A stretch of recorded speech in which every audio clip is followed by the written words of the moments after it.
नमस्कार दोस्तों, राम राम। ये केबीएस का पेपर है, ठीक, और पीआरटी का है। तो इसमें ये 50 क्वेश्चन है मनोविज्ञान पेडागोजी के, ठीक है, और 10 क्वेश्चन एनईपी के हैं और 5 क्वेश्चन कंप्यूटर के हैं, 10 फिर हिंदी व्याकरण के हैं। तो पहले ये मनोविज्ञान के क्वेश्चन हैं, इनको देखते हैं। तो चलिए शुरू करते हैं। ऑफिशियल आंसर की से आंसर देखेंगे। तरीका क्या रहेगा, पहले खुद से करने की कोशिश करेंगे, इसके बाद में फिर आंसर देखेंगे ना, और यही सबसे बेस्ट तरीका है। और नेगेटिव ये हमारे स्प्री में 1/3 है, उसके लिए खासतौर से इम्पोर्टेंट है। निम्नलिखित में से कौन सा कथन सही है? विकास का संबंध केवल मात्रात्मक परिवर्तन से, मात्रात्मक मतलब ये ग्रोथ की बात कर रहा है। विकास डेवलपमेंट, वृद्धि और विकास दोनों साथ साथ चलते हैं। चलिए ये बताइए, जो जीन पियाजे हैं उनका जीन पियाजे ने कौन सा सिद्धांत दिया था? जीन पियाजे ने दिया था जीन है ना। तो जैसे कि जीन पियाजे, जीन का नए यानी संज्ञानात्मक सिद्धांत दिया था। और जो नैतिकता का सिद्धांत है वो किसने दिया था? नैतिकता का सिद्धांत कोहलर है, ठीक है। नैतिकता का सिद्धांत किसने दिया था? कोहलर तो सूझवादी है, ब्रदाइमर कोहलर कोप्पा सूझवादी है। कोहलर ने प्रयोग किया था चंपाजी पर, है ना, चंपाजी पर। शास्त्रीय अनुबंध का सिद्धांत किसने दिया था? ठीक है। स्किनर ने कौन सा दिया था? क्रिया प्रसूत का। थांडाइक ने कौन सा दिया था? प्रयास त्रुटि का, ठीक है। और व्यवहारवादी कौन है? वह से व्यवहारवादी, जैसे कि वह आ रहा है ना, तो वह का मतलब व्यवहारवादी यानी बार्सन व्यवहारवादी है, ठीक है। और जो इड अहम और पराअहम वो किसने दी थी? वो दी थी किसने? फ्रावेल फ्रोवेल फ्रोवेल फ्रोवेल फ्रोवेल फ्रोवेल की तो वो है किंडरगार्टन, ठीक है। किंडरगार्टन यानी कि जो गार्डन है, वही गार्डन है ना, बगीचा। बगीचा में तो बेल होती है, तो फ्रोवेल बगीचा है ना। किंडरगार्टन फ्रोवेल है। लेकिन जैसे कि मारियम मोंटेसरी वो किससे संबंधित? मारियम मोंटेसरी, ठीक है। इसके बाद में और से सेल्डन है। से शारीरिक सिद्धांत है, यानी शारीरिक का सिद्धांत सेल्डन ने दिया था। जीन और ये जो है कौन सा? बुद्धि का बहुबुद्धि सिद्धांत, बहुबुद्धि है ना। तो बहुबुद्धि ये सिद्धांत दिया था, बहुबुद्धि। यानी कि अगर वह समूह कारक सिद्धांत की पूछेगा ना कि बताइए बुद्धि का समूह या बुद्धि का बहुकारक सिद्धांत किसने दिया था? तो गार्डनर है, ठीक है। समूह कारक किसका है? तो है ना। इस प्रकार से डिफरेंट अलग अलग हैं, मामूली अंतर है इनमें। और इसके बाद में जो है वुडवर्थ, वुडवर्थ किससे संबंधित है? वुडवर्थ, ठीक है। और जो 0 से 2 है उसको क्या कहा गया है? ठीक है। और जो एम बुद्धि लब्धि का सूत्र है वो क्या है? MA/CA × 100, है ना। MA/CA, MA यानी मेंटल, जो मेंटल एज है ना। MA वो हमेशा ऊपर आएगी। MA का मतलब हो जाएगी जैसे कि MA/CA × 100, तो ये मेंटल एज है, तो ये हमेशा ऊपर आएगी, ठीक है। इसके बाद में नैतिकता का सिद्धांत कोहलबर्ग का है, कोहलबर्ग। नैतिकता का सिद्धांत कोहलबर्ग का है। तो शास्त्रीय का किसका है? शास्त्रीय जेरोम ब्रूनर का तो नहीं है, क्लियर नहीं है भाई।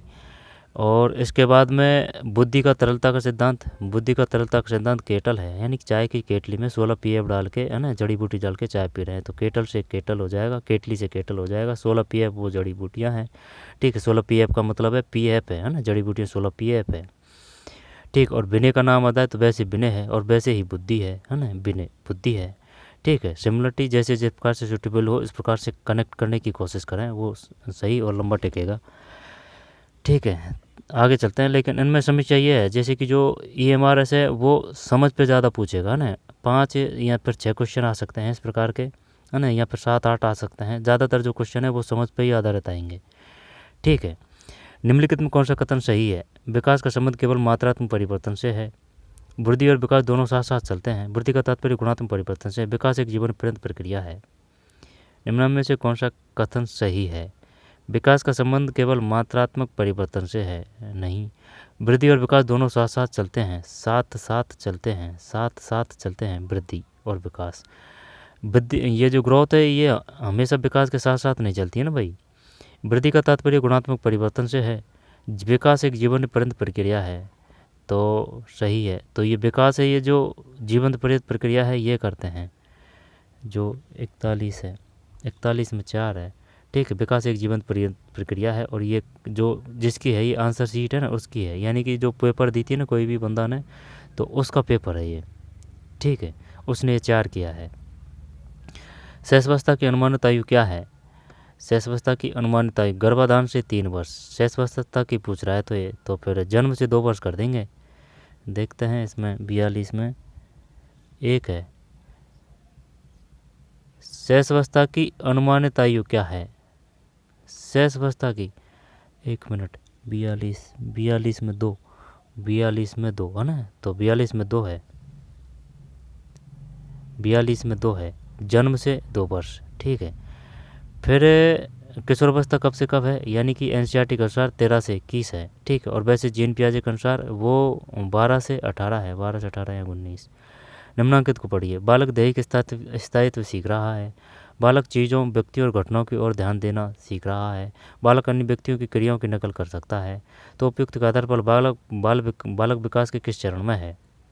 शेष अवस्था। क्या करें अब इसमें? निम्नांकित को पढ़िए। बालक दैहिक स्थायित्व सीख रहा है ना, ये कोई विशेष जो अवस्था है ना उसकी विशेषता है।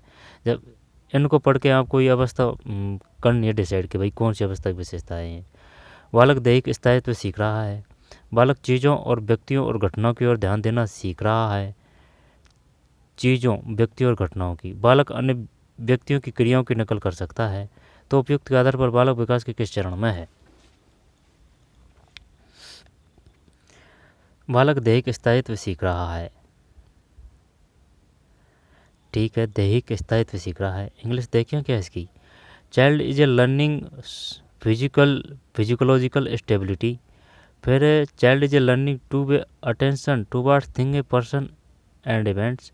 Child can imitate the action of others. At which development stage the child is. तो फिर 43 में 1 है। शेष अवस्था की विशेषता है भाई ये, दोबारा से देख लेते हैं। बालक दैहिक स्थायित्व सीख रहा है, बालक चीज़ों, व्यक्तियों और घटनाओं की ओर ध्यान देना सीख रहा है, बालक अन्य व्यक्तियों की क्रियाओं की नकल कर सकता है। तो उपयुक्त बात है ना, तो ये परिवर्तित बाल्यकाल किशोरावस्था तो बिल्कुल नहीं है। अब कन्फ्यूज हो सकते तो अपने एक तो शेष अवस्था में होते, आरंभिक बाल्यकाल में होते हैं, या फिर परिवर्तित बाल्यकाल में होते, है ना। क्वेश्चन शानदार है, शेष अवस्था है ये। नहीं, आंसर देखते हैं ना इसमें, क्या नहीं है पढ़ने इसमें अभी। तो आरंभिक बाल्यकाल करते हैं, आरंभिक बाल्यकाल करते हैं 2, है ना। तो 43 में 1 है भाई, 1 है ये, है ना। शेष अवस्था है ये, शेष अवस्था। बालक दैहिक स्थायित्व सीख रहा है, बालक चीज़ों, व्यक्तियों और घटनाओं की ओर ध्यान देना सीख रहा है, बालक अन्य व्यक्तियों की क्रियाओं की नकल कर सकता है। तो उपयुक्त के आधार पर बालक किस विकास के चरण में है? शेष अवस्था। विकास की किस अवस्था में व्यक्तियों में नागरिक अभिक्षमता के लिए अपेक्षित व आवश्यक बुद्धि, कौशल और अवधारणाएं विकसित होती है? विकास की किस अवस्था में व्यक्तियों में नागरिक अभिक्षमता के लिए अपेक्षित व आवश्यक बुद्धि, कौशल और अवधारणाएं विकसित होती है? नागरिक अभिक्षमता के लिए 1 minute. Eight which stage development intelligent skill and concept necessary for civics competency develop among individuals. तो दो बार देखते हैं। विकास की किस अवस्था में व्यक्तियों में नागरिक अभिक्षमता के लिए अपेक्षित व, है ना, 1/3 है ये हमारे इसमें, ध्यान देना भाई, प्री हो चाहे मैन हो। अपेक्षित व आवश्यक बुद्धि, कौशल और अवधारणाएं विकसित होती है। जब क्या पकड़ना है? नागरिक अभिक्षमता के लिए अपेक्षित व आवश्यक बुद्धि, कौशल और अवधारणाएं यानी कि समझ विकसित होती है। तो प्रौढ़ावस्था तो करेंगे नहीं। अब मध्य बालकाल कर ले हैं भाई, यानी कि नागरिक की अभिक्षमता यानी कि समाज की समझ आ चुकी है।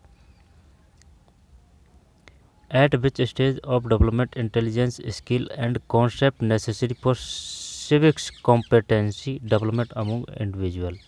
समाजशास्त्र की बात है, है ना, समाज की बात है। तो बाल्यावस्था, प्रौढ़ावस्था, मध्यबाल, किशोरावस्था ही करते हैं, है ना। और देखते हैं जो 44 है, 44 में 4 है, ठीक है। किशोरावस्था। सही कथन पहचानिए। सम्मोहन का तात्पर्य सुगम अवशोषण से है, आत्मसातीकरण का तात्पर्य चिंतन प्रक्रिया के पल्लेवन से है, सम्मोहन और आत्मसातीकरण दोनों एक समान है, साम्यता का तात्पर्य संतुलन स्थापित करने की प्रक्रिया से है। दोबारा से देखते हैं। सही कथन पहचानिए। सम्मोहन, तो पहले तो ये बताइए सम्मोहन कैसे कहते हैं, किसे कहते हैं? इंग्लिश देखते हैं। Accommodation refer to easy absorption identify the correct statement. Accommodation refer नहीं है भाई पता, absorption सही कथन पहचानिए। सम्मोहन का तात्पर्य सुगम अवशोषण से है। आत्मसातीकरण का तात्पर्य चिंतन प्रक्रिया के पल्लवन से। आत्मसातीकरण सम्मोहन और आत्मसातीकरण दोनों एक समान है। सम्मोहन। साम्यता का तात्पर्य संतुलन स्थापित करने की प्रक्रिया से। साम्यता बताइए क्या करा अब इसमें। साम्यता का तात्पर्य संतुलन स्थापित करने की, ये कर देते हैं। साम्यता का तात्पर्य संतुलन स्थापित करने की प्रक्रिया से है। कथन है, सही है। सम्मोहन का तात्पर्य सुगम अवशोषण से है। आत्मसातीकरण का तात्पर्य चिंतन प्रक्रिया के पर्यवसन से है। यार इसने क्या किया है, 4 किया है भाई। अपन भी 4 कर दें क्या? तो चल 4 करते हैं, देखते हैं। 45 में 4 है, ठीक है। ये कोई माना नहीं जाएगा भाई, वहाँ ऑप्शन नहीं होगा इस प्रकार से देखने का। दोबारा से करते हैं। सही कथन पहचानिए। साम्यता का तात्पर्य संतुलन स्थापन करने की प्रक्रिया से। हाँ वैसे ये सबसे बेस्ट लग रहा था, और तो कुछ समझ में नहीं आ रही थी। सम्मोहन का तात्पर्य सुगम अवशोषण से। आत्मसातीकरण का तात्पर्य चिंतन प्रक्रिया के पल्लवन से है। सम्मोहन और आत्मसातीकरण दोनों एक समान है ना, 4 है इसमें। निम्नांकित में से किस आयु समय के बालकों में सही या गलत भाव प्रबल होता है? सही, तो ये 911 ही कर देते हैं, या फिर 12 से 14 करेगा भाई। सही गलत की पहचान बालक को कब हो जाती है? तो 911 या फिर 12 से 14। 12 से 14 करते हैं। अगर 46 में गलत गया ना, 46 में 2 है, 9 से 11 है। 9 से 11। बालकों में आत्मसम्मान आत्मभावना का प्रबल भाव विकसित करने के लिए अध्यापक को क्या नहीं करना चाहिए? बालकों में आत्मसम्मान आत्मभावना का प्रबल भाव विकसित करने के लिए अध्यापक को क्या नहीं करना चाहिए? ठीक है, बालकों में आत्मसम्मान और आत्मभावना का प्रबल भाव निम्नलिखित में विकसित करने के लिए अध्यापक को क्या नहीं करना? तो इसमें क्या करें? बालकों में आत्मसम्मान और आत्मभावना का प्रबल भाव विकसित करने के लिए अध्यापक को क्या नहीं करना चाहिए? तो जो 47 है, पहले करते हैं, है ना, गलत हो जाएगा। तो आत्मसम्मान और आत्मभावना का प्रबल भाव विकसित करने के लिए अध्यापक को क्या नहीं करना चाहिए? बालकों को अनिवार्य स्वतंत्र रूप से अपना कार्य करने के लिए प्रोत्साहित किया जाना चाहिए। सही है। बालकों में पर्याप्त सुरक्षा भाव विकसित करने हेतु उन्हें प्रेम और स्नेह दिया जाना चाहिए। सही है। दैनिक कार्यों में बालकों को स्वतंत्रता अनिवार्यता प्रतिबंधित नहीं। बालक में व्यक्तिपरता के भाव के प्रति सम्यक सम्मान दर्शाया जाना चाहिए, है ना। ये 3 ही गलत लग रहा है। 47 में 3 गलत है। ये बाकी को पढ़ते हैं भाई दोबारा। बालकों को अनिवार्यतः स्वतंत्र रूप से अपना कार्य करने के लिए प्रोत्साहित किया जाना चाहिए। बालकों में पर्याप्त सुरक्षा का भाव विकसित करने में प्रेम और स्नेह दिया जाना चाहिए। बालकों में व्यक्तिपरता के भाव के प्रति सम्यक सम्मान दर्शाया जाना चाहिए। 3 नहीं आएगा। निम्नलिखित में से क्या किसी विशेष प्रकार के संवेग की विशेषता नहीं है? क्या किसी विशेष प्रकार के संवेग की विशेषता नहीं है? निम्नलिखित में से क्या किसी विशेष प्रकार के संवेग की विशेषता नहीं है? तो फिर निम्नलिखित में से क्या किसी विशेष प्रकार के संवेग की विशेषता नहीं है? इसका साहचर्य कतिपय मूल प्रवृत्ति से होता है। इसकी भावनाओं की प्रबलता प्रदर्शित होती है। यह विशिष्ट दैहिक क्रियात्मक परिवर्तनों से स्वतंत्र होता है। यह प्रतिक्षण के फलस्वरूप उत्पन्न होती है। निम्नलिखित में क्या किसी विशेष प्रकार के संवेग की विशेषता नहीं है? इसका साहचर्य कतिपय मूल प्रवृत्ति से होता है। ठीक है। इसमें भावनाओं की प्रबलता प्रदर्शित होती है। विशेष प्रकार के संवेग इमोशन। यह विशिष्ट दैहिक क्रियात्मक परिवर्तनों से स्वतंत्र होता है। यह प्रतिक्षण के फलस्वरूप उत्पन्न होती है। यह विशिष्ट दैहिक क्रियात्मक परिवर्तनों से स्वतंत्र। विशिष्ट दैहिक क्रियात्मक परिवर्तनों से स्वतंत्र। तो क्या ये 3 कर दें इसमें, है ना। ये सही लग रहा है। यह प्रतिक्षण के फलस्वरूप उत्पन्न होती है और यह विशिष्ट दैहिक क्रियात्मक परिवर्तनों से स्वतंत्र होता है ना। यानी कि ये अलग होता है। कहने का मतलब ये चाह रहा है। तो 3 करते हैं दिखाना। 48 में 3। ठीक है। ये जोरदार क्वेश्चन दिया है इन्होंने, ऐसे नहीं दिया है। ये कहने का मतलब इसका ये है कि जैसे कि आप पैदल चल रहे हैं, है ना, जैसे कि पैदल यात्रा कर रहे हैं। ठीक। अब जैसे कि आप पैदल की यात्रा कर रहे हैं, परेशान हो रहे हैं, पसीना आ रहा है, ठीक है, और जो लगातार चल रहे हैं, पैर दुख रहे हैं, तभी तो फिर आपका ये जो संवेग है वो बनेगा। ठीक, ये थोड़ी है कि बैठे बैठे हुए कि इस प्रकार की जो भावना है वो फीलिंग आ जाएगी, नहीं आएगी, है ना। तो वही है, तो ये स्वतंत्र का मतलब है कि भाई वो अलग है ना, ठीक है, यानी वो इसका हिस्सा नहीं है। यहाँ स्वतंत्र का मतलब ये है, तो ये हटा देते हैं। इसका साहचर्य कतिपय मूल प्रवृत्ति से होता है। इसमें भावनाओं की प्रबलता प्रदर्शित होती है, ये प्रतिक्षण के फलस्वरूप उत्पन्न होती है।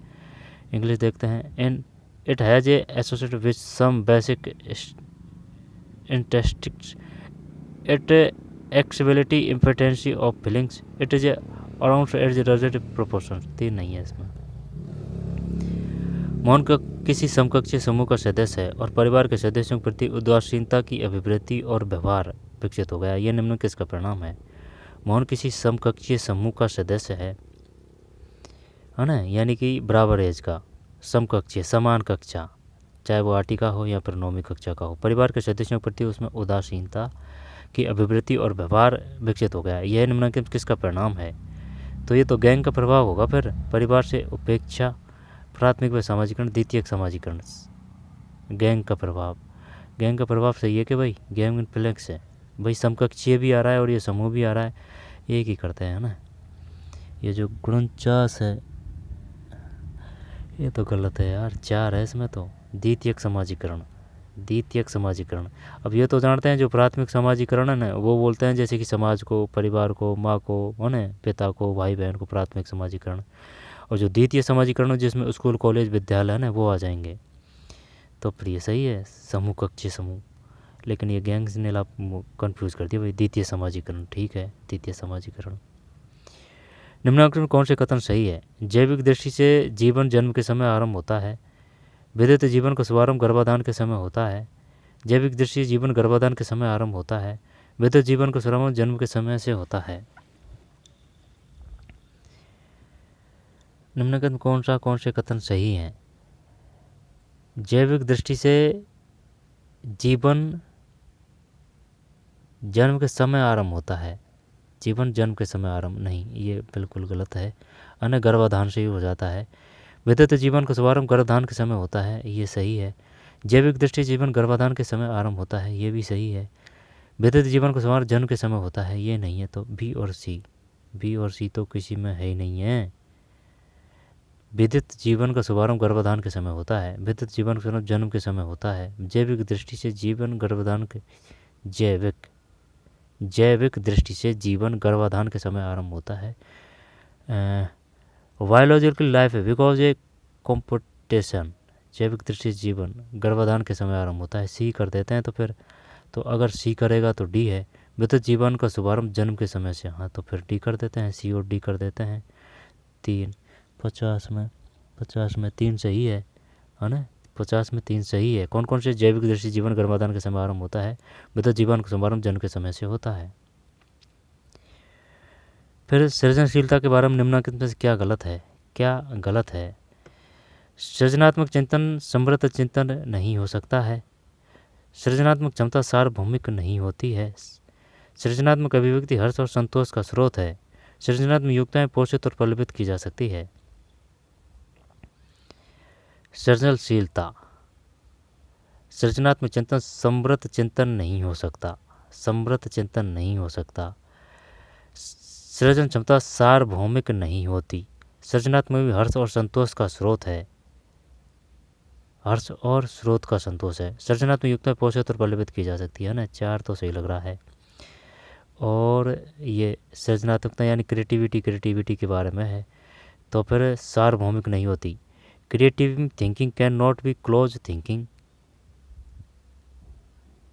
क्रिएटिव सृजन क्षमता सार्वभौमिक नहीं होती। Creative is not a universal है ना, यूनिवर्सल गलत है। सृजनात्मक अभिव्यक्ति हर्ष और संतोष का स्रोत है। Creative experience is secure of Joy and satisfaction. सृजनात्मक अभिव्यक्ति हर्ष और संतोष का स्रोत है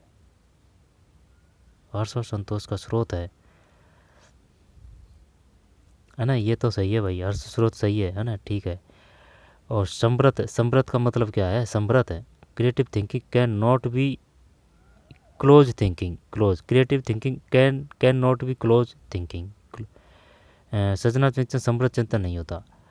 तो क्लोज थिंकिंग नहीं होता है ना। तो 2 है सृजनात्मक क्षमता सार्वभौमिक नहीं होती। सृजनात्मक क्षमता सार्वभौमिक नहीं होती सृजनात्मक क्षमता सार्वभौमिक नहीं होती। सृजनात्मक भी हर्ष और संतोष का स्रोत। सृजनात्मकता पोषित फलित, ये सही। सृजनात्मक चिंतन समृद्ध चिंतन नहीं हो सकता। समृद्ध क्लोज थिंकिंग। 2 करते हैं अगर ये मान लेता है तो 51 में 2 है, लेकिन टाइम ज़्यादा लगा दिया भाई, 2.5 घंटे का ही टाइम मिलेगा। क्या गलत है? सृजन क्षमता सार्वभौमिक नहीं होती, ये गलत है। जबकि सृजनात्मक चिंतन समृद्ध चिंतन नहीं हो सकता। सृजनात्मक अभिव्यक्ति हर्ष और संतोष का स्रोत है। सृजनात्मक युक्ताएं पोषित और प्रलोभित की जा सकती है। ठीक है, ये नहीं है। सृजनात्मक चिंतन समृद्ध चिंतन नहीं हो सकता है। सृजनात्मक अभिव्यक्ति हर्ष और संतोष का स्रोत है। सृजनात्मक युक्ताएं पोषित और प्रलोभित की जा सकती है। ठीक, तो 3 नहीं है इसमें। सृजनात्मक चिंतन समृद्ध चिंतन नहीं हो सकता है। सृजनात्मक अभिव्यक्ति हर्ष और संतोष का स्रोत है। सृजनात्मक युक्ताएं पोषित और प्रलोभित की जा सकती है। पढ़ तो लिया, लेकिन कुछ समझ में आई है, कुछ नहीं आई है। आपकी दृष्टि में निम्नलिखित क्या लोकतांत्रिक समाज का आदर्श है? शक्तिशाली नेतृत्व नहीं, आज्ञाकारी अध्येतावृत्ति, प्रबुद्ध व्यक्ति के प्रति सम्मान, नेता के मत पर विश्वास। ये नहीं करेंगे, है ना। आज्ञाकारी अध्येतावृत्ति, इसको क्या बोलेंगे? इसको बोलेंगे ओबीडेंट फेलोशिप। इसको हटा देते हैं। आज्ञाकारी अध्येतावृत्ति समाज का आदर्श है। प्रबुद्ध व्यक्ति के प्रति सम्मान, रिस्पेक्ट फॉर एलिजिडेंटेड इंडिविजुअल। यही करते हैं। 3 करते हैं। जो 52 है, 52 में 3 है। ठीक है, 52 में 3 है। प्रबुद्ध व्यक्ति के प्रति सम्मान। निम्नलिखित में क्या अधिगम करता है कि बौद्धिक योग्यता के मापन का परीक्षण नहीं हो सकता? क्या अधिगम करता है कि बौद्धिक योग्यता के मापन का परीक्षण नहीं हो सकता है? तो फिर निम्नलिखित में क्या अधिगम करता है कि बौद्धिक योग्यता के मापन का परीक्षण नहीं हो सकता है? अधिगम करता है कि बौद्धिक योग्यता के मापन का परीक्षण नहीं हो सकता है। तो क्या करें अब इसका? बौद्धिक योग्यता के मापन का परीक्षण नहीं हो सकता है। बौद्धिक उपलब्धि का सूत्र है MA, है ना, MA/CA × 100, यानी कि मेंटल एज बटे करंट एज बटे 100। निम्नलिखित में क्या अधिगम करता है कि बौद्धिक योग्यता के मापन का परीक्षण नहीं हो सकता? मापन। ठीक है, मापन जिसको मापा जा सकता है। विकास को मापा थोड़ी जा सकता है, नहीं हो सकता है। तो फिर 1 मिनट,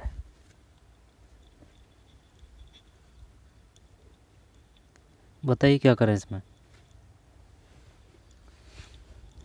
इसमें? आंसर देख लेते हैं। नूतन अधिगम और भूतकालीन अधिगम का प्रयोग। नूतन अधिगम और भूतकालीन अधिगम का प्रयोग स्थिति की मांगों को निम्नलिखित क्या अधिगम करता है? बौद्धिक क्षमता के मापन का परीक्षण। मापन का परीक्षण नहीं हो सकता है। न्यूनतम अधिगम और भूतकालीन अधिगम का प्रयोग स्थिति की मांगों को पूरा करना। ठोस नीतिगत निर्णय करना। ठोस नीतिगत निर्णय करना, नैतिक निर्णय लेना। अधिगमकर्ता सक्षम आने वाली समस्या का, ये तो सही है ना, ये भी सही लग रहा है। ठोस नीतिगत निर्णय करना, ये 3 करते हैं भाई। 53 में तो 4 है। परीक्षण नहीं हो सकता, ये नहीं है। नूतन अधिगम और भूतकालीन अधिगम का प्रयोग स्थिति की मांगों को पूरा करना। ठोस नीतिगत निर्णय करना। ठोस है ना, ठोस है, लेकिन वो सही है तो सही है। फिर नैतिक निर्णय लेना। अधिगमकर्ता के समक्ष आने वाली समस्याओं का समाधान। बौद्धिक योग्यता के मापन का, समझ रहा है, बौद्धिक योग्यता के मापन का परीक्षण नहीं हो सकता है। अधिगमकर्ता के समक्ष आने वाली समस्याओं का समाधान, यानी कि उनको खुद करने दीजिए समाधान, है ना, तब बेस्ट रहेगा, जिस प्रकार से अपन कर रहे हैं। अब जैसे कि डायरेक्ट आंसर देखेंगे ना, तो फिर वो इतना इफेक्टिव नहीं रहेगा, इतना प्रभाव नहीं छोड़ेगा। उत्तम स्कूलों को बालकों के विकास पर ध्यान देना चाहिए जिसमें मुख्यतः निम्न किसका अर्जन शामिल है। उत्तम स्कूलों को बालकों के विकास पर ध्यान देना चाहिए जिसमें मुख्यतः निम्न किसका अर्जन शामिल है।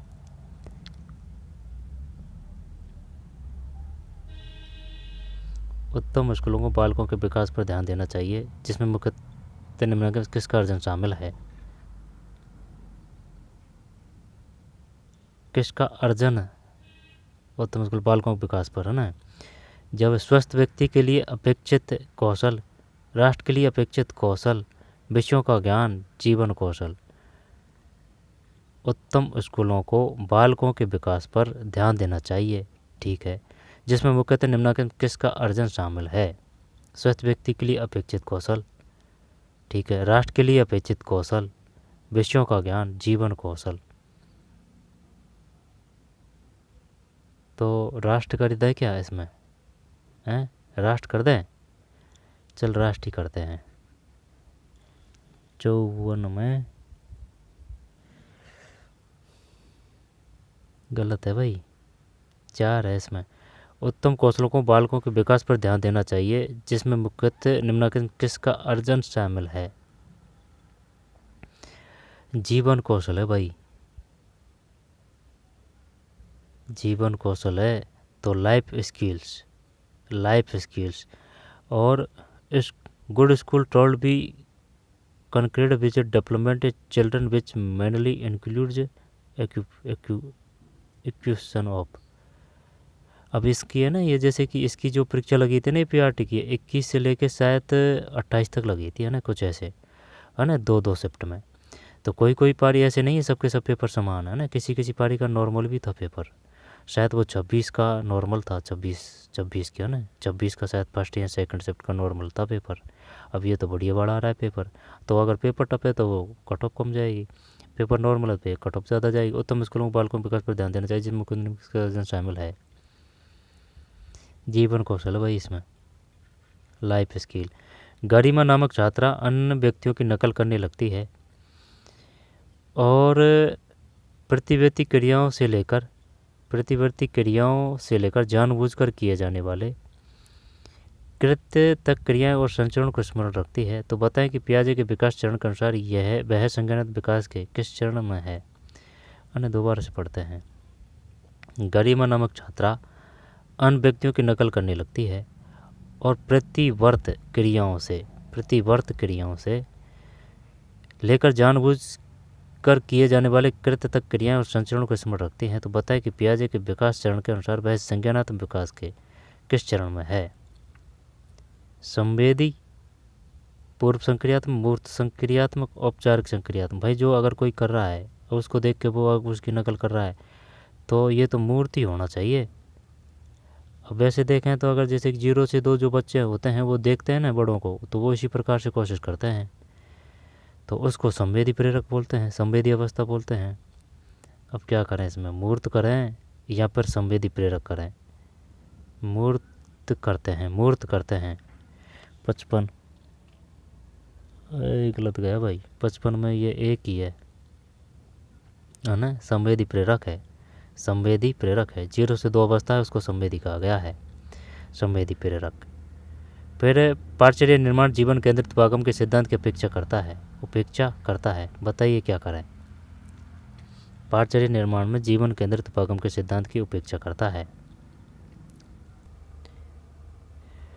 ठीक है। पारचर्य निर्माण में जीवन केंद्रित उपागम के सिद्धांत की उपेक्षा करता है। पारचर्य निर्माण जीवन केंद्रित उपागम, तो जीवन केंद्रित उपागम के सिद्धांत की उपेक्षा करता है। जानने के लिए अधिगम, करने के लिए अधिगम, साथ रहने के लिए अधिगम, समस्या समाधान के लिए अधिगम। जीवन केंद्रित उपागम के सिद्धांत की उपेक्षा करता है। 56 में 4 है, ठीक है, ये है समस्या समाधान के लिए अधिगम। पारचर्य निर्माण जीवन केंद्रित उपागम के सिद्धांत की उपेक्षा है ना, ये नेगेटिव में होता है ये उपेक्षा।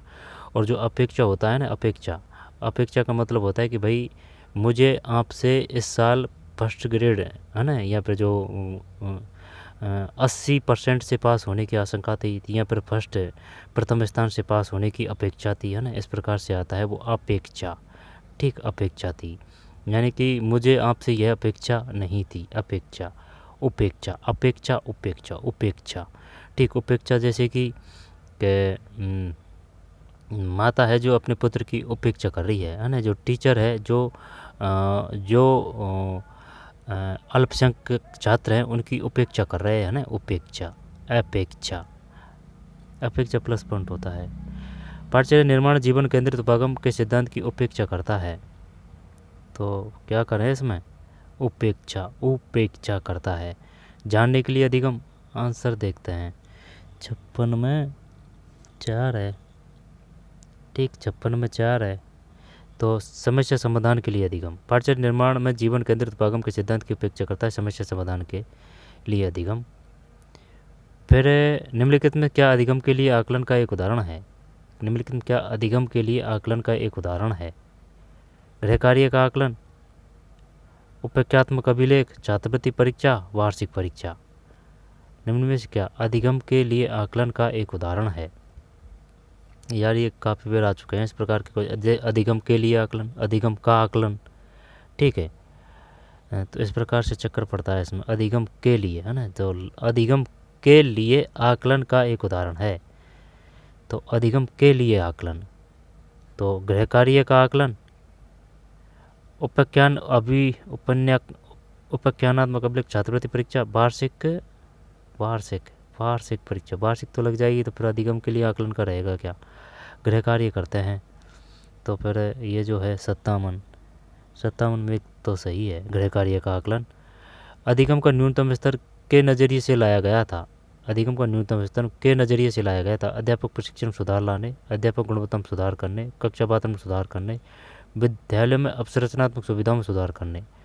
न्यूनतम स्तर के नज़रिए से लाएगा, विद्यालय अवसंरचनात्मक सुविधाओं में सुधार करने, ये तो नहीं आएगा। कक्षा वातावरण में सुधार करने, अधिगम गुणवत्ता में सुधार करने, अध्यापक प्रशिक्षण सुधार लाने, ये भी नहीं आएगा। न्यूनतम स्तर, अधिगम गुणवत्ता में सुधार करने, कक्षा वातावरण में सुधार करने। न्यूनतम स्तर, minimum level of learning was brought which is below to. तो अधिगम गुणवत्ता में सुधार करने, कक्षा वातावरण में सुधार करने। जब ये करते हैं है ना, यही करते हैं 3। 58 में अधिगम गुणवत्ता में सुधार करने, अधिगम का न्यूनतम स्तर के नजरिए लाया गया था। कक्षा में वातावरण सुधारने, अधिगम गुणवत्ता में सुधार करने, अधिगम गुणवत्ता में सुधार करने। Minimum level of learning was brought was view improved quality of learning, improving quality of learning. अधिगम का न्यूनतम स्तर के नजरिए से लाया गया था। कर तो दिया है, अधिगम गुणवत्ता में सुधार करने के लिए। 58 में 2। फिर गुण सेट, अनुभवात्मक अधिगम में अध्यापक की भूमिका निम्नलिखित में कौन सी नहीं है?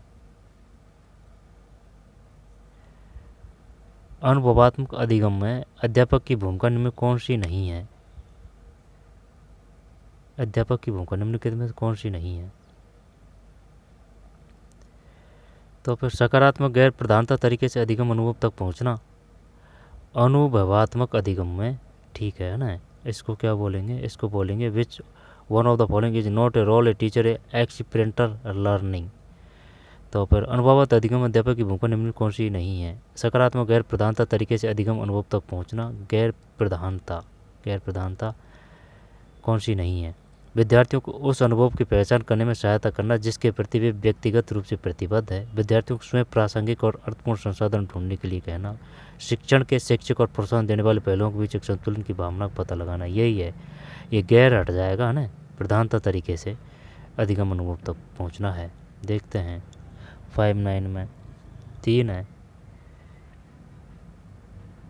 59 में 3 है।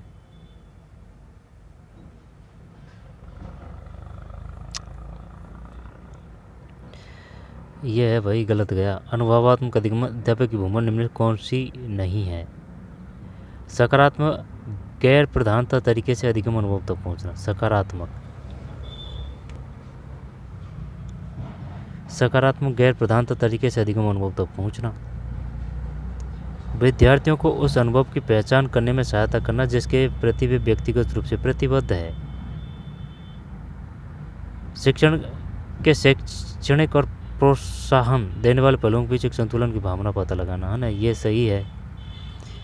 विद्यार्थियों को उस अनुभव की पहचान करने में सहायता करना जिसके प्रति व्यक्तिगत रूप से प्रतिबद्ध है। सकारात्मक और गैर प्रधानता तरीके से अधिगम अनुभव तक पहुंचना। विद्यार्थियों स्वयं प्रासंगिक और अर्थपूर्ण संसाधन ढूंढने के लिए कहना। विद्यार्थियों स्वयं प्रासंगिक और अर्थपूर्ण संसाधन ढूंढने के लिए।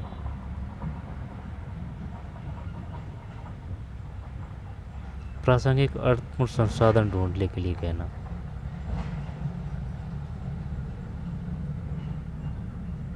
हाँ, तो वो स्वयं विद्यार्थी से हो जाएगा ना, इस वजह से। बढ़िया क्वेश्चन किया है भाई इस बंदे ने।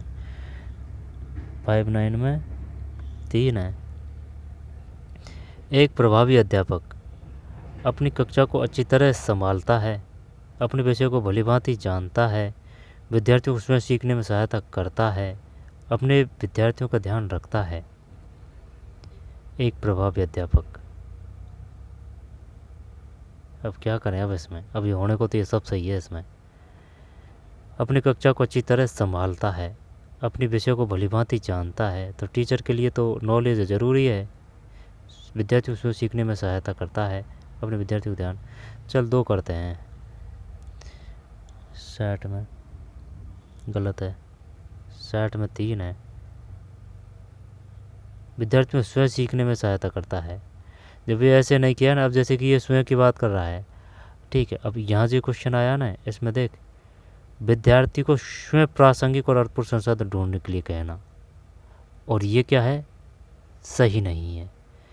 तो ये है मामला। आज बात समझ में, बारीकी से ध्यान देना पड़ेगा हर क्वेश्चन पे। ऐसे नहीं है कि चलो भाई कि वो सही है तो सही आएगा, है ना, ये ऐसे नहीं है। संरचनावाद में निम्नलिखित किस आकलन कार्यनीति को नहीं अपनाया जाता है? किस आकलन कार्यनीति को नहीं अपनाया जाता है? मौखिक, मनोदशा मानचित्रण, इकाई परीक्षण, हस्तक्रियाएं, ये है ना, ये है। अब नहीं अपनाया जाता है मनोदशा मानचित्रण और मौखिक। चल 1 करते हैं। ये जो है कौन सा, 61 में।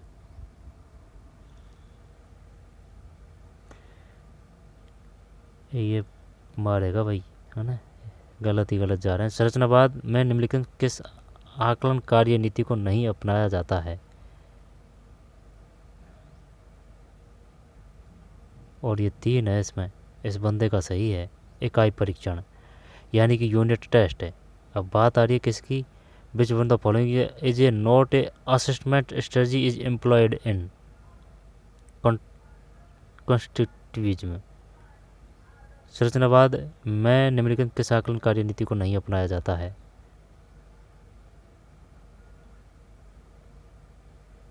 इकाई परीक्षण, मौखिक चर्चा, है ना। संरचनावाद को क्या बोलेंगे, असेसमेंट स्ट्रेटजी एम्प्लॉयड। संरचनावाद, है ना, मौखिक चर्चा, मनोदशा से मानचित्रण, हस्तक्रियाएं, इकाई परीक्षण नहीं है भाई। निम्न में से कौन सा कथन सही है? मूल्यांकन एक दिए गए परिदृश्य को परिमाण बताने की एक प्रक्रिया है।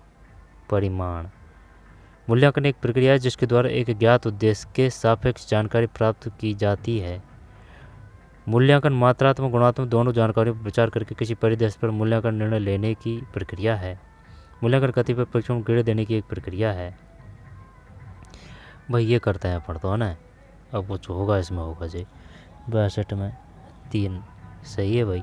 मूल्यांकन मात्रात्मक और गुणात्मक दोनों जानकारियों पर विचार करके किसी परिदृश्य पर मूल्यांकन निर्णय लेने की प्रक्रिया है। कौन से प्रतिबंध का निबंधात्मक प्रश्नों को एक सीमित उत्तर वाले प्रश्नों में बदलने का कोई लाभ नहीं होगा? कौन से प्रतिबंध का निबंधात्मक प्रश्नों को सीमित उत्तर वाले प्रश्नों में, निबंधात्मक प्रश्नों को एक सीमित उत्तर वाले प्रश्नों में बदलने का कोई लाभ नहीं होगा? उत्तर की लंबाई, उत्तर की विषय वस्तु, उत्तर की अवधि, उत्तर की गंभीरता। एक सीमित उत्तर वाले प्रश्नों में बदलने का कोई लाभ नहीं होगा। उत्तर की अवधि, उत्तर की गंभीरता, कोई लाभ नहीं होगा। उत्तर की गंभीरता, चल डी करते हैं, है ना। 63 63 63 63, ये बढ़िया कर दिया भाई अपन ने। 63 में डी है उत्तर की गंभीरता।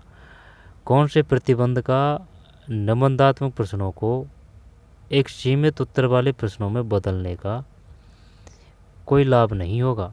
उत्तर की गंभीरता, क्योंकि अगर जैसे कि निबंधात्मक क्वेश्चन है तो उसमें एक विशेषता होती है ना, उसमें भाव और इमोशन सब चीज़ होती है, यानी कि जो बात है वो जो आप शॉर्ट रूप में नहीं कर सकते, उसके लिए आपको बड़ा शब्द यहाँ पर, बड़ा पैराग्राफ है, बड़ा निबंध चाहिए। ठीक है, तो अगर उसको शॉर्ट करेंगे ना तो फिर वो गंभीरता ही तो ख़त्म होगी उसकी। सही है, उत्तर की गंभीरता, कोई लाभ नहीं होगा। आगे चलते हैं। छात्रों के एक समूह बनाते समय निम्न किस अनिवार्य बात का ध्यान रखा जाना चाहिए? तत्काल मूल्यांकन की संभावना, व्यवस्थित उपागम की संभावना, मुक्त पारस्परिक क्रिया की संभावना, समान सहभागिता की संभावना। एक समूह बनाते समय निम्न किस अनिवार्य बात का ध्यान रखा जाना चाहिए? छात्रों के एक समूह बनाते समय निम्न किस अनिवार्य बात का ध्यान रखा जाना चाहिए?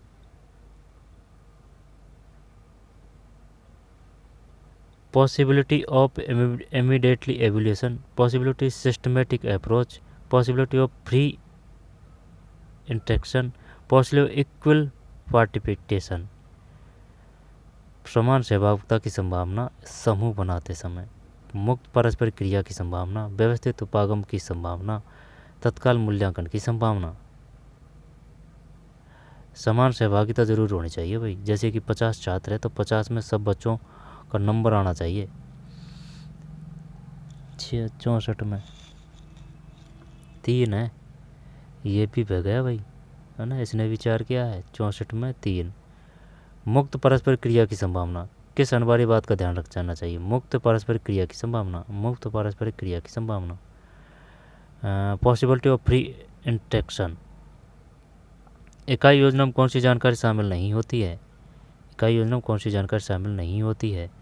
इकाई में शामिल बड़ी और छोटी संकल्पनाएं, यानी कॉन्सेप्टली, है ना, concept deals in the unit, major and minor concept deals in the units. इकाई में शामिल बड़ी और छोटी संकल्पनाएं, इकाई को पढ़ाने के लिए उप इकाई बार अपेक्षित पीरियडों की कुल संख्या, उप इकाई बार प्रयोग की जाने वाली विधि और कार्यनीति। यार इकाई योजना में, है ना, ये यूनिट की बात कर रहा है, कौन सी जानकारी शामिल नहीं होती है? जैसे कि कोई पार्ट है, अब पार्ट है ना, तो उसमें जैसे कि यूनिट 1 है ना, तो यूनिट शामिल नहीं होती है। इकाई में शामिल बड़ी और छोटी संकल्पनाएं होती है। इकाई को पढ़ाने के लिए उप इकाई बार अपेक्षित पीरियडों की कुल संख्या, उप इकाई बार प्रयोग की जाने वाली विधि और कार्यनीति। इकाई परीक्षण, इकाई परीक्षण, उप इकाई बार प्रयोग की जाने वाली विधि और कार्यनीति। उप इकाई बार, उप इकाई बार, विधि और कार्यनीति। चल ये करते हैं क्या, 2 करते हैं दिखाना ना,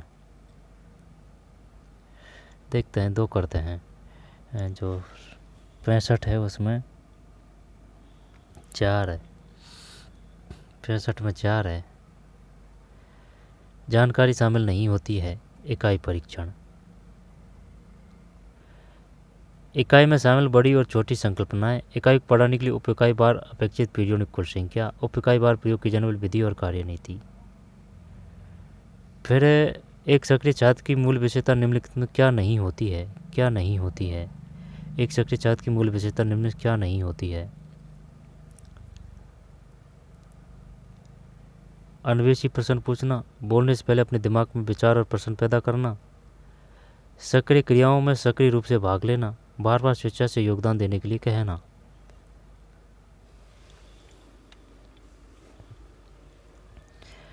एक सक्रिय छात्र की मूल विशेषता निम्न में से क्या नहीं होती है?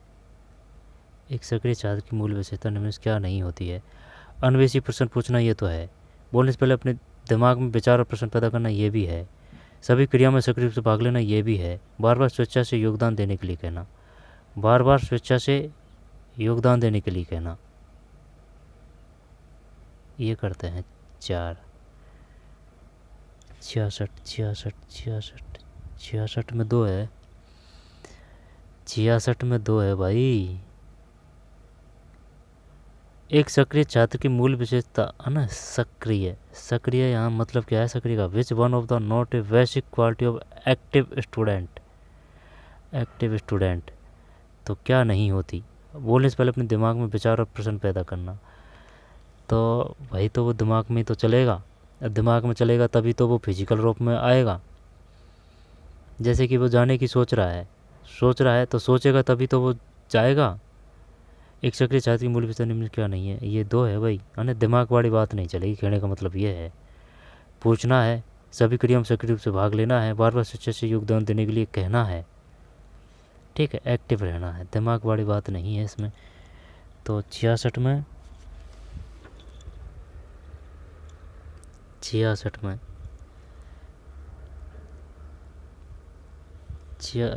1 मिनट,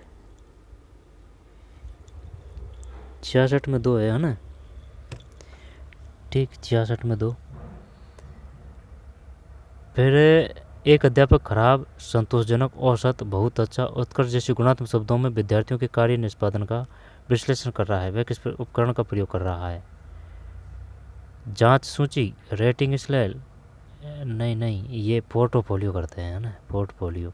67 में पहले भी 67 में रेटिंग स्केल है यार, रेटिंग स्केल है भैया, रेटिंग स्केल, खराब, संतोषजनक, औसत, बहुत अच्छा और उत्कृष्ट, रेटिंग स्केल। फिर एक एकल कक्षीय शिक्षण स्थिति के बारे में कौन सा कथन सही है? एकल कक्षीय शिक्षण स्थिति के बारे में कौन से कथन सही है? विद्यार्थियों में अधिक सहयोग होता है, स्थिति अधिकांश अनौपचारिक होती है, अध्यापक प्रभुत्व कम होता है, विद्यार्थियों के अनुभवों की विविधता उनके समूह के भीतर सीमित होती है। एकल कक्षीय शिक्षण स्थिति के बारे में कौन से कथन सही है? एकल कक्षीय शिक्षण स्थिति के बारे में कौन से कथन सही है? तो एकल कक्षीय, विद्यार्थियों में अधिक सहयोग होता है, एकल कक्षीय तो है ना, सहयोग हटा देते हैं, कौन सा कथन सही है? स्थिति अधिकांश से अनौपचारिक होती है, अध्यापक का प्रभुत्व कम होता है, विद्यार्थियों के अनुभवों के भीतर उनके समय के भीतर सीमित होती है। यही कर देते हैं अगर एकल कक्षीय है तो। 468 ये तो सही है, 4 ठीक है। एकल कक्षीय शिक्षण स्थिति के बारे में कौन से कथन सही है? विद्यार्थियों के अनुभवों के भीतर उनके समय के भीतर सीमित होती है। निम्न से कौन से कथन सही नहीं है? स्वयं आकलन छात्रों को उनके स्वयं के अधिगम पर प्रकाश डालने में सहायता करता है, कथन सही नहीं है। स्वयं आकलन छात्रों को उनके स्वयं के अधिगम पर प्रकाश डालने में सहायता करता है। स्वयं आकलन छात्रों की सहज संज्ञान, मेटा कॉग्निशन में कौशल विकसित करने में सहायता करता है। स्वयं आकलन छात्रों को उनके स्वयं के अधिगम पर प्रकाश डालने में सहायता करता है। स्वयं आकलन छात्रों की सहज संज्ञान, मेटा कॉग्निशन में कौशल विकसित करने में सहायता करता है।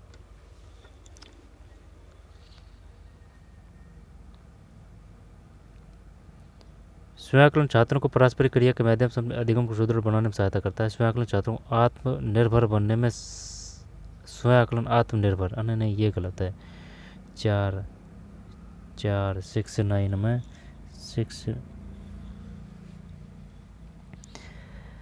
3 है भाई, कौन सा कथन सही नहीं है? स्वयं आकलन छात्रों को उनके स्वयं के अधिगम पर प्रकाश डालने में सहायता करता है, ठीक है।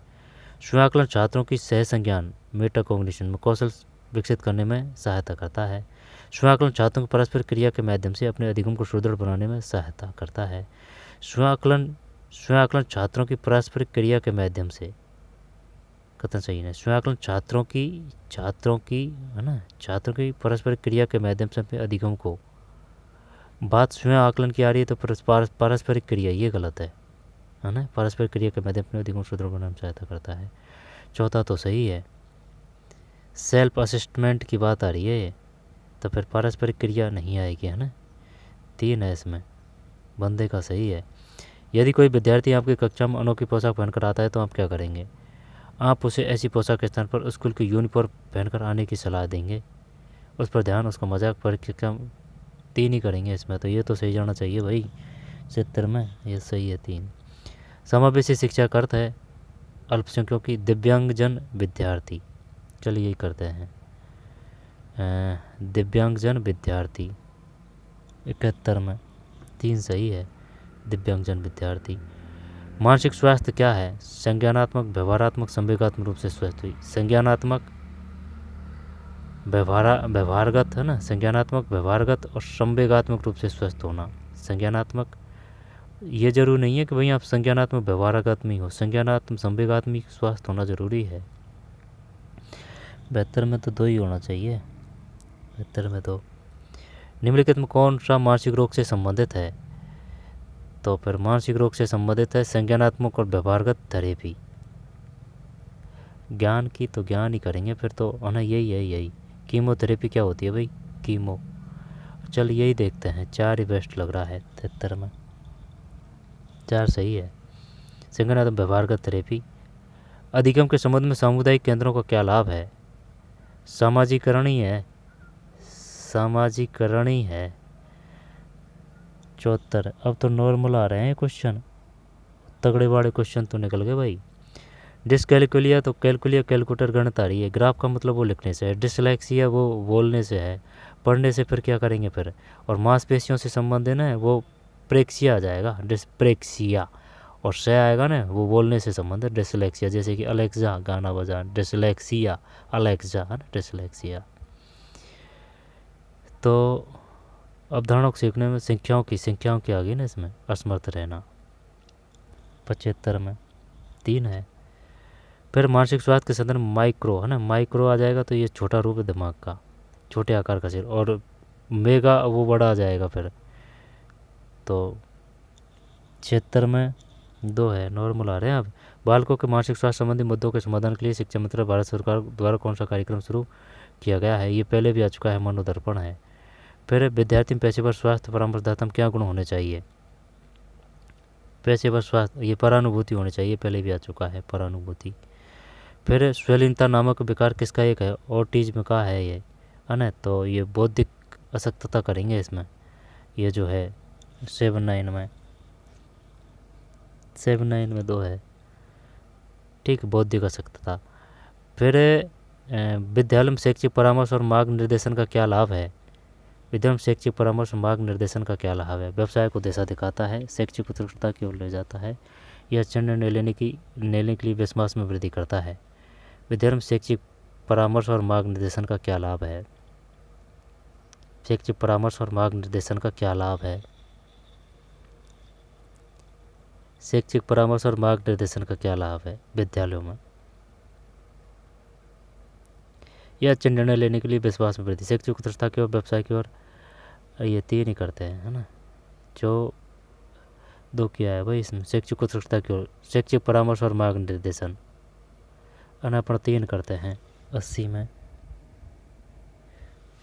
3 है, ठीक है। यह अच्छे निर्णय लेने के लिए विश्वास में वृद्धि करता है। अब होने को तो ये सब सही है, लेकिन सबसे बेस्ट है ना, वो इन्होंने 3 माना है। निम्न शिक्षकों में कौन एक अच्छा नेतृत्वशील है? जब अध्यापक परिषद का चुनाव 3री बार जीते, श्री अपने सभी शिक्षक साथियों के आयकर प्रपत्र भरने में सहायता करते हैं। अच्छा नेतृत्वशील, सभी शिक्षक साथियों को स्कूल समय पर आने, रोज़ पढ़ाने को समझाने में सफल रहते हैं। प्रत्येक शिक्षक साथ अपना भोजन साझा करते हैं। नेतृत्वशील की विशेषता बतानी है, साझा करते हैं, स्कूल समय पर आने, रोज़ पढ़ाने और पढ़ाने को समझाने में सफल रहते हैं। अपने सभी शिक्षक साथियों आयकर प्रपत्र को सहायता भरने में सहायता करते हैं। अध्यापक परिषद का चुनाव 3री बार जीते, 3 करते हैं भाई, अगर ये मान लेता है तो। 81 में 3 है, ठीक है। रोज़ पढ़ाने को समझाने में सफल रहते हैं। निम्न में कौन सा परावर्ती रिफ्लेक्टिव शिक्षक है? रिफ्लेक्टिव शिक्षक है, तो 82 में देखते हैं आंसर। 2 है, 2 का मतलब है अपने अनेक व्यक्तिगत मुद्दे विद्यार्थियों के व्यवहार में परिवर्तन लाने हेतु साझा करती है। रिफ्लेक्टिव शिक्षक है। वह अपने व्यक्तिगत मुद्दे विद्यार्थियों के व्यवहार में परिवर्तन लाने हेतु साझा करती है। इनमें कौन सा शिक्षक अपने छात्रों के व्यवहार में अस्थायी परिवर्तन लाने में सफल रहते हैं? अस्थायी परिवर्तन लाने में सफल रहते हैं। कौन सा शिक्षक अपने छात्रों के व्यवहार में अस्थायी परिवर्तन लाने में सफल रहते हैं? तो फिर कौन सा शिक्षक अपने छात्रों के व्यवहार में अस्थायी परिवर्तन लाने में सफल रहते हैं? एक वह जो अपनी कक्षा में अति सख्त नहीं, वह जो विद्यार्थियों को जो मर्जी करने की अनुमति नहीं, एक वह जो विद्यार्थी अवंचित व्यवहार के अच्छे और बुरे पक्षों पर चर्चा करते हैं, वह एक जो समय का पाबंद और प्रत्येक बस मतलब नहीं, तीन है ये तो नॉर्मल। ये इसने एक कैसे कर दिया भाई? एक वह जो अपनी कक्षा में अति सख्त रखता है अस्थायी परिवर्तन लाने में, अति सख्त नहीं चलेगा भाई, तीन करते हैं दिखाने। तर्रासी में यार ये बंदे ने तगड़ा किया है भाई। तर्रासी में एक अपने छात्रों के व्यवहार में अस्थायी परिवर्तन लाने में सफल रहते हैं। Which one of the following teacher is able to get a temporary success in changing student व्यवहार? टेम्परेरी एक वह जो अपनी कक्षा में अति सख्त रहता है।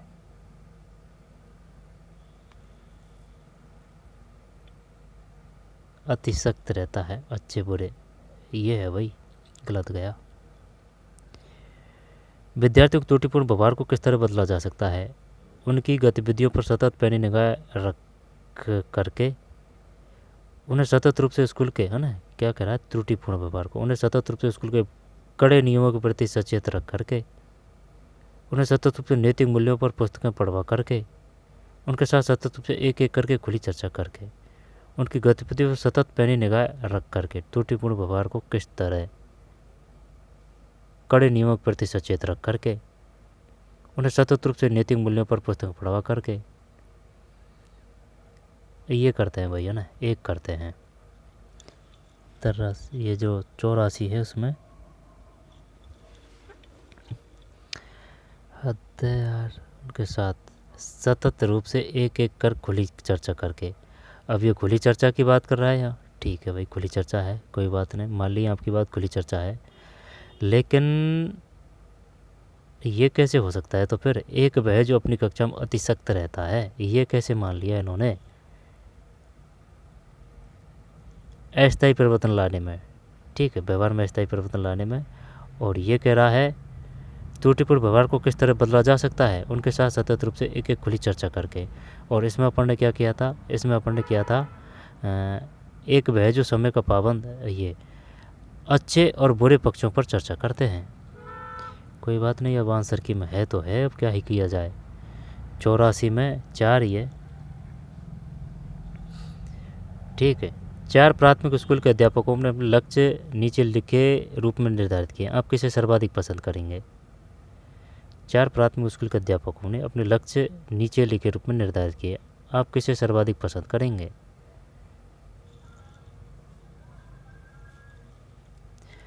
चार प्राथमिक स्कूल के अध्यापकों ने अपने लक्ष्य नीचे लिखे रूप में निर्धारित किए, आप किसे सर्वाधिक पसंद करेंगे?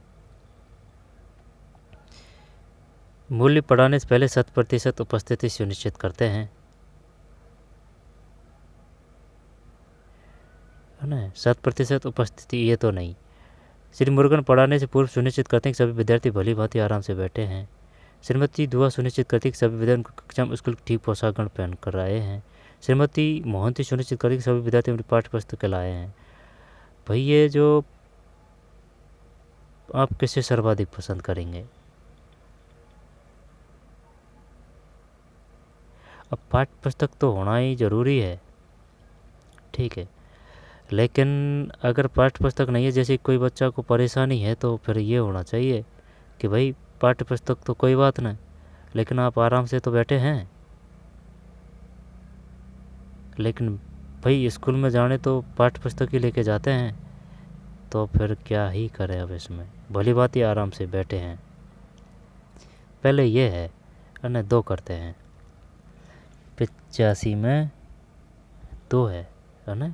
तो ये है आराम है पहले, यानी किसी बच्चे को अगर परेशानी हो रही है तो फिर पाठ्य पुस्तक की बात क्या आएगी भाई, वो तो बाद में है। फिर एक स्कूल की योजना विकसित करनी हेतु किसकी सलाह लेनी चाहिए? तो योजना विकसित करने हेतु तो स्टाफ के सभी सदस्य, स्कूल प्रबंधन समिति, ये है। इसमें तो कोई दिक्कत नहीं है, 2 है। अरे भाई इसमें 4 कर रखा है। एक स्कूल की योजना विकसित करने किसकी सलाह लेनी, स्कूल प्रबंधन समिति, 2 ही है इसमें तो यार। 86 में हाँ 2 ही है। ये है ना, सभी से समझ के इसने ये सभी ऑप्शन किया है। ये सभी छात्र नहीं कर रहा है, ये इसने ये सभी ऑप्शन किया है इसमें, है ना, जल्दीबाजी में। श्रीमती बनर्जी एक प्राथमिक स्कूल शिक्षक स्कूल के वार्षिक कैलेंडर को लागू करने में क्यों असफल रही? स्कूल की प्रगति हेतु सर्वोत्तम उत्तर का चयन कीजिए। तो फिर वर्ष में बहुत ज़्यादा छुट्टियां थी, सभी शिक्षक उनसे बहुत नाराज थे। उन्होंने प्रधानाध्यापक एवं स्कूल प्रबंधन समिति के निर्देशों को नज़रअंदाज किया। इस वर्ष उनकी दादी नानी का देहांत हो गया। वर्ष में बहुत ज़्यादा छुट्टियां, सभी शिक्षक, ये 3 आएगा। ये जो 87 है इसमें 3 है, सही है। अपने स्कूल में शिक्षण अधिगम प्रक्रिया को प्रबल बनाने तो आप किस मंच की सहायता लेंगे? तो अगर है ना सबसे बेस्ट तो फिर यही रहेगा, मासिक सेवाकालीन प्रशिक्षण कार्यशालाएं, शिक्षक परिषद, निकट का शिक्षक शिक्षा महाविद्यालय, अभिभावक शिक्षक समिति। अपने स्कूल में शिक्षण अधिगम प्रक्रिया को प्रबल बनाने तो आप किस मंच की सहायता लेंगे? अपने स्कूल में शिक्षण अधिगम प्रक्रिया को प्रबल बनाने तो आप किस मंच की सहायता लेंगे? किस मंच की सहायता लेंगे? अधिगम प्रक्रिया को प्रबल बनाने तो मासिक सेवाकालीन प्रशिक्षण कार्यशालाएं, शिक्षक परिषद, निकट का शिक्षक शिक्षा महाविद्यालय, अभिभावक शिक्षक समिति। प्रबल बनाने के लिए है ना शिक्षण अधिगम को, निकट का शिक्षक शिक्षा महाविद्यालय, मंच की सहायता, किस मंच की सहायता लेंगे प्रबल बनाने हेतु? शिक्षक परिषद, मासिक सेवाकालीन प्रशिक्षण कार्यशालाएं, यहाँ पर 4 करें, अभिभावक शिक्षक समिति, यहाँ पर 4 करें या फिर 1 करें? शिक्षक परिषद तो नहीं है, निकट का शिक्षक शिक्षा महाविद्यालय, चल 1 करें या 4 करें? 1 करें। अभिभावक शिक्षक समिति, अधिगम प्रक्रिया को प्रबल बनाने 1 करते हैं। 88 में बच गए भाई। मासिक सेवाकालीन शिक्षण कार्यशालाएं, फिर दिव्या समन पुस्तक स्कूल के सभी छात्रों द्वारा पढ़ी जानी है। आपके अनुसार कौन सा तरीका सर्वोत्तम होगा? प्रत्येक कक्षा का अध्यापक किसी एक छात्र को सबके लिए पढ़ने को कहेगा। प्रत्येक छात्र को एक प्रति दे दी जाए, उसे 1 सप्ताह में पढ़ने को कहा जाए। खाली कालांश में प्रत्येक छात्र को पुस्तकालय में जाकर पढ़ने को कहा जाए। पुस्तक 5 प्रश्न रोज प्रातःकालीन सभा में पढ़े जाए।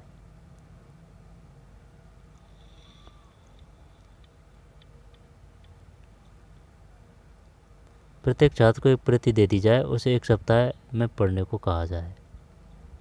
तो बेस्ट तो यही रहेगा, या फिर ये कर दिया जाए 5 प्रश्न रोज प्रातःकालीन सभा में।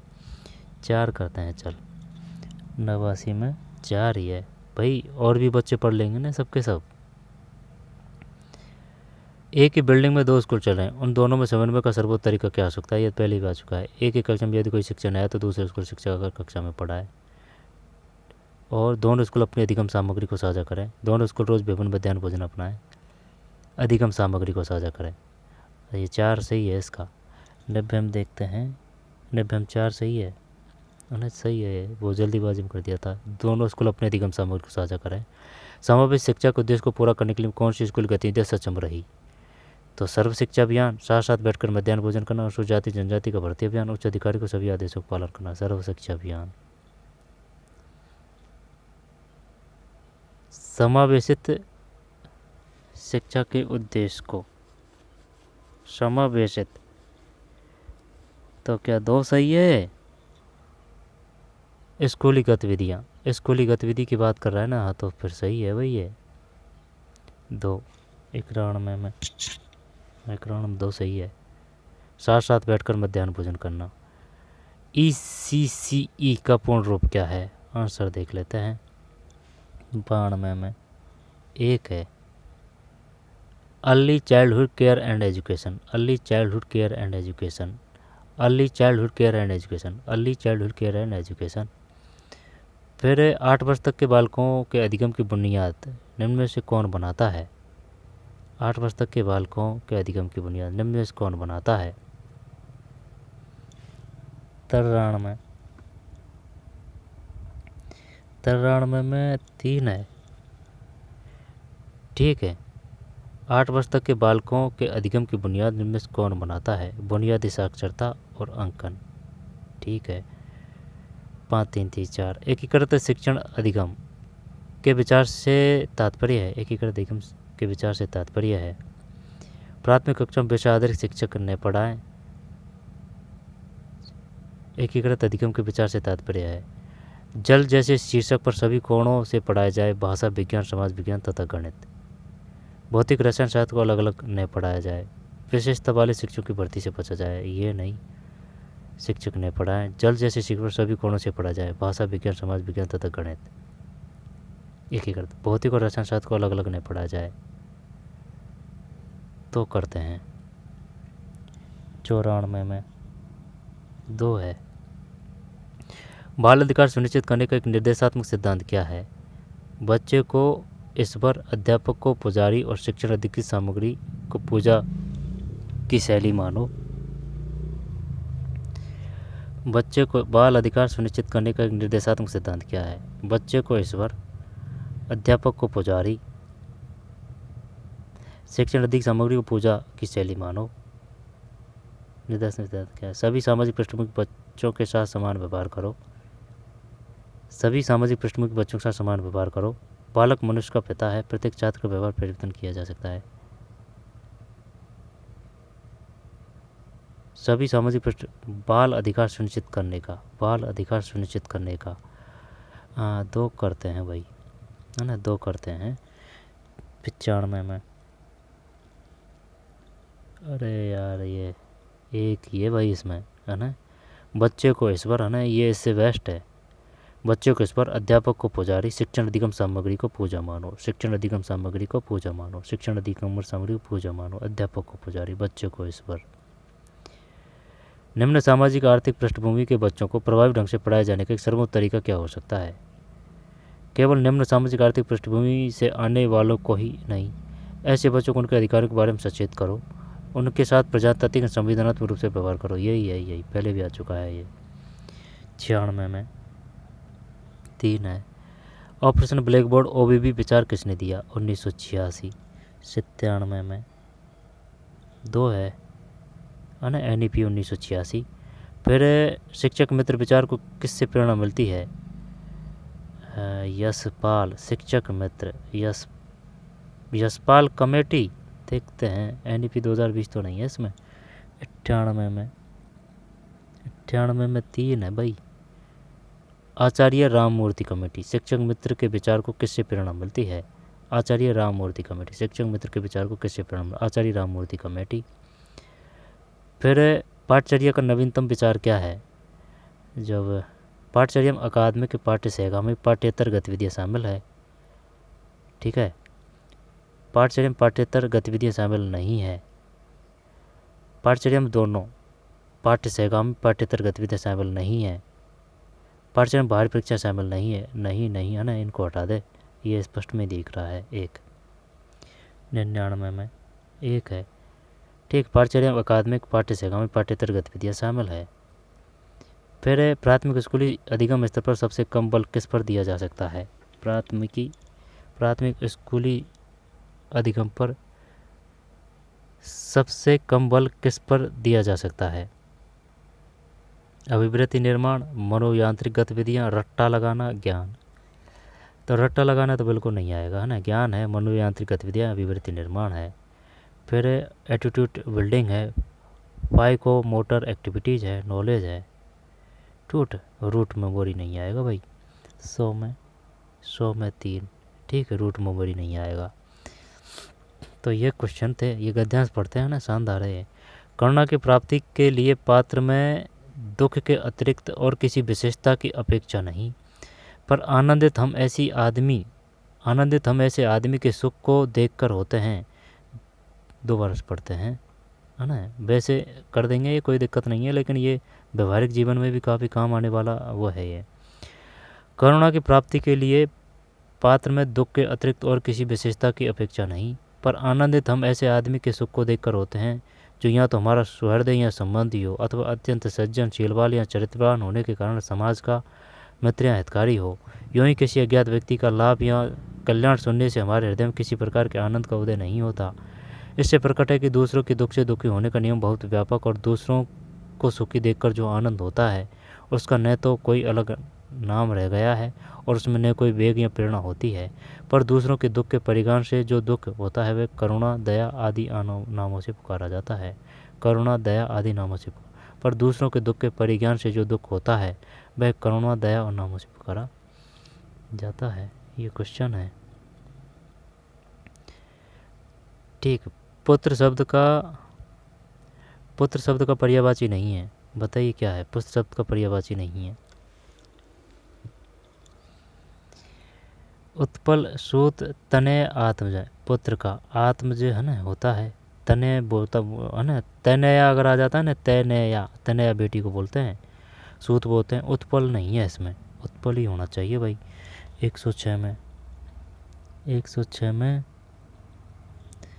1 है, ठीक है, उत्पल। जबकि बताइए पुत्र के पर्यायवाची हैं, सूत है, तनय है, आत्मज है। और जो पुत्री का आएगा ना तो उसमें आ की मात्रा जाएगी तनया, आत्मजा, है ना, बेटी के में। ध्यानमग्न शब्द उदाहरण है कर्मधारय समास का, तत्पुरुष समास का, बहुव्रीहि समास का, द्विगु समास का। द्विगु संख्यावाचक है। बहुव्रीहि वो है जैसे कि जाता है फिर बाद में अर्थ बताता है, जैसे कि पंचशील है ना, पीताम्बर है, पीला है जिसका अंबर, है ना, बहुव्रीहि। और कर्मधारा है ना, वो कैटेगरी बताता है, ठीक है।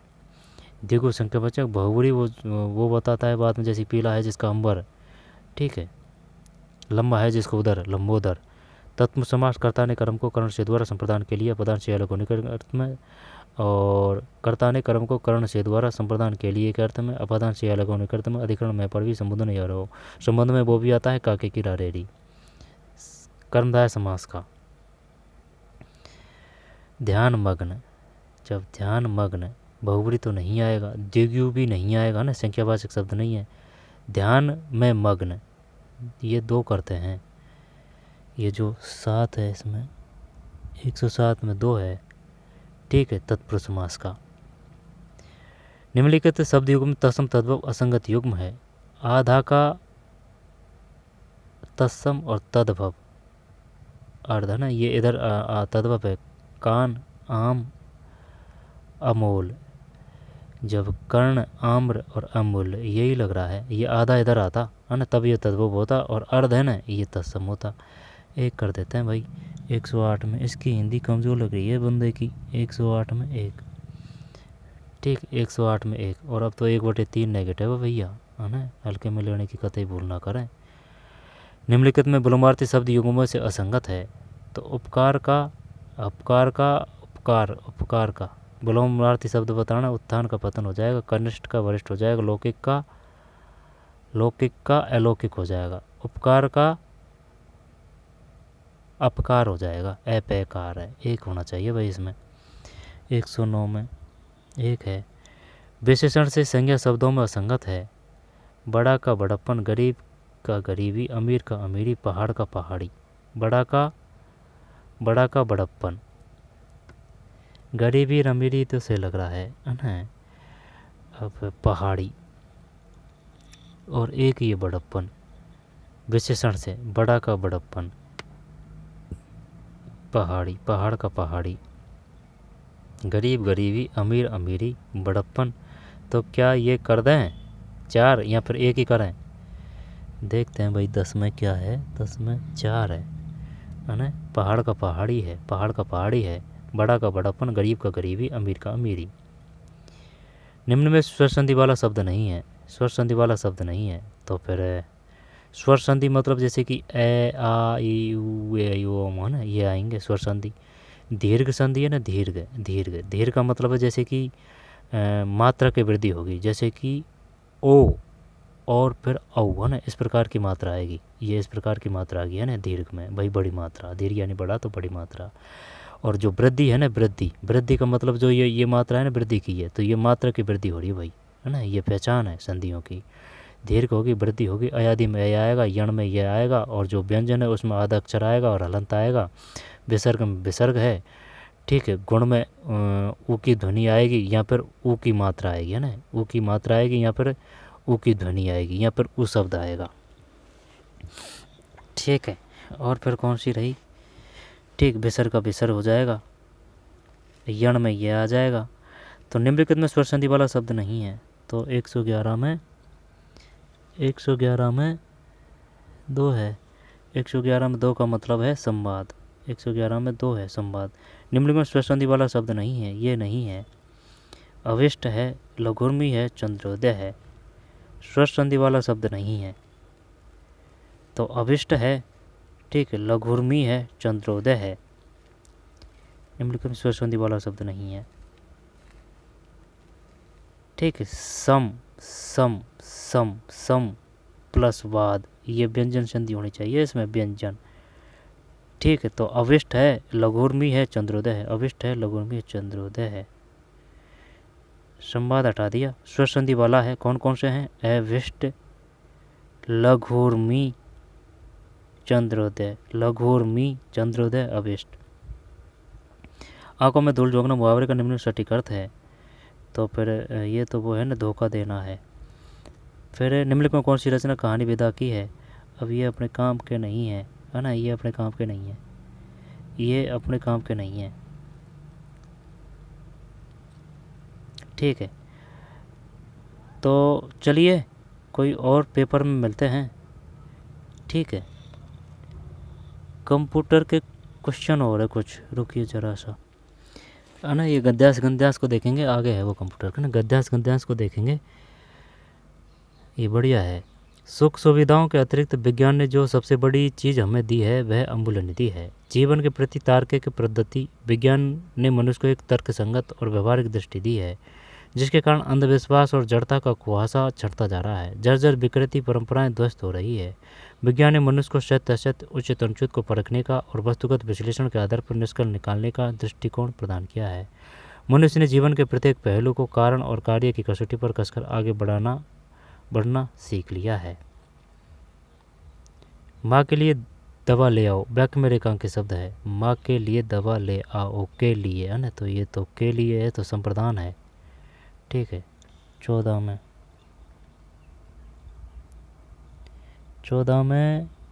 4 है, ठीक, संप्रदान कारक।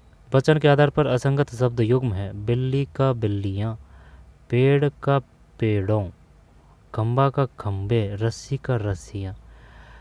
पेड़ का पेड़ ही आएगा, पेड़ों नहीं आएगा, खंबा का खंबे, है ना। ये तो क्लियर है, ये भी क्लियर है, ये भी क्लियर है, ये 2 ही करते हैं भाई, है ना। ये जो 15 है इसमें 15 में 2 है, ठीक है। पेड़ का पेड़ों है, बिल्ली बिल्लियाँ, खंबा खंबे, रस्सी रस्सियाँ। लिंग के आधार पर असंगत शब्द युग्म है, तो होता होती कल के लगा के देख लीजिए, जैसे कि छात्र होता है, छात्रा होती है ना, तो छात्र छात्रा, प्रौढ़ प्रौढ़ा, आयुष्मान आयुष्मती, सांप सांप सांपिनी, सांप सर्पनी, सांप नागिन नागिन नागिन। असंगत है ना, 4 ही करते हैं। 16 में 4 है, ठीक है। सांप का नागिन आ जाएगा, छात्र छात्रा, प्रौढ़ प्रौढ़ा, आयुष्मान आयुष्मती, सांप का नागिन है। फिर कंगाली में आटा गिला लोकोक्ति, तो ये है कष्ट पर कष्ट आना, ठीक है। 17 में 2 है, कष्ट पर कष्ट आना। पक्षी शब्द का पर्यायवाची शब्द नहीं है, पक्षी का खग है, विहंग है, पखेरु है, हंस नहीं आएगा, है ना, हंस नहीं आएगा। 18 में 3 है, ठीक, हंस है। निम्नलिखित विलोमार्थी शब्द युग्म में संगत है, अल्पज्ञ का सर्वज्ञ होगा, ठीक, यही होना चाहिए। अल्पायु का दीर्घायु, अंतरंग का बहिरंग, अचम का सचम, अल्पज्ञा सर्पज्ञ, एक होना चाहिए भाई 19 में। फिर दूध में कुछ पड़ गया, वाक्य रेखांकित के शब्द में सर्वनाम है, कुछ कुछ कुछ अनिश्चयवाचक है, प्रश्नवाचक किया जाएगा। ठीक है, और निश्चयवाचक यह है, ये है, ठीक है, वे है, तो एक है 20 में, एक है। फिर बाधामुक्त वातावरण के सृजन में सर्वश्रेष्ठ राज्य श्रेणी के अंतर्गत इंस्टीट्यूट एनवायरमेंट 2022 का राष्ट्रीय पुरस्कार किस राज्य ने जीता? ये उस समय करंट है, ये नहीं आएगी, है ना, छोड़ते हैं इनको निकाल लेते हैं क्योंकि ये क्वेश्चन आ सकते हैं। ये कौन सा है? 23वां। 23 में 4 है, 4 का मतलब है 3 4 1 2, 3 4 1 2, 3 4 और ये 1 है और ये 2 है। द्रोणाचार्य पुरस्कार 1985 में, पुरस्कार शुरू करने का वर्ष। खेलकूद में लाइफ टाइम अचीवमेंट के लिए ध्यानचंद पुरस्कार 2002, अर्जुन पुरस्कार 1961, राष्ट्रीय खेल पुरस्कार 2009। 2 बार देखिए भाई, वो पूछ लेगा क्वेश्चन कि बताइए द्रोणाचार्य पुरस्कारों की शुरुआत कब की गई थी? तो द्रोणाचार्य पुरस्कार 1985 है, 1985। खेलकूद में लाइफ टाइम अचीवमेंट के लिए ध्यानचंद पुरस्कार 2002 है, अर्जुन पुरस्कार 61 है, राष्ट्रीय खेल प्रोत्साहन पुरस्कार 2009 है। तो ये जो है ना द्रोणाचार्य है भाई, नाम भी पुराना सा लग रहा है, तो ये भी काफ़ी पुराना है ना, 1985, ऐसे ध्यान रख सकते हैं। फिर सितंबर ये छोड़ते हैं, है ना, ये छोड़ते हैं। फिर एक कोशिका में परिबद्ध करने वाली पतली बाहरी सीमा क्या कहलाती है? 26 में 3 है, 3 का मतलब कोशिका झिल्ली है। फिर फ्रांसीसी क्रांति, स्वतंत्रता समानता भारत कहाँ से लिए गए हैं? फ्रांस की क्रांति से लिए गए हैं। क्रांति को प्रेरित करने वाली दी सोशल कॉन्ट्रैक्ट किसने लिखी है? Gene Jacques Rousseau. 27 में थी Jean Jacques Rousseau, the social contract. और द कैपिटल किसकी रचना है? The social contract, the social contract है ना, और द कैपिटल वो अलग है। भारत के संविधान किस भाग में प्रसूति प्रसुविधा का उपबंध किया गया है? भारत के संविधान किस भाग में प्रसूति प्रसुविधा का उपबंध किया गया है? तो फिर 28 में 3 है, ठीक, राज्य के नीति निर्देशक तत्व। भारत के संविधान किस भाग में प्रसूति प्रसुविधा का उपबंध किया गया है? राज्य के नीति निर्देशक तत्व। संविधान किस भाग में प्रसूति प्रसुविधा, और जो मूल अधिकार है वो भाग 3 में है, और जो नीति निर्देशक तत्व और जो मूल कर्तव्य है वो भाग 4 के 51 क में है। कितने हैं? 11 है नीति निर्देशक तत्व। तो 28 में 3 है। फिर लक्षद्वीप की राजधानी कौन सी है? कवारत्ती है, लक्षद्वीप की कवारत्ती है।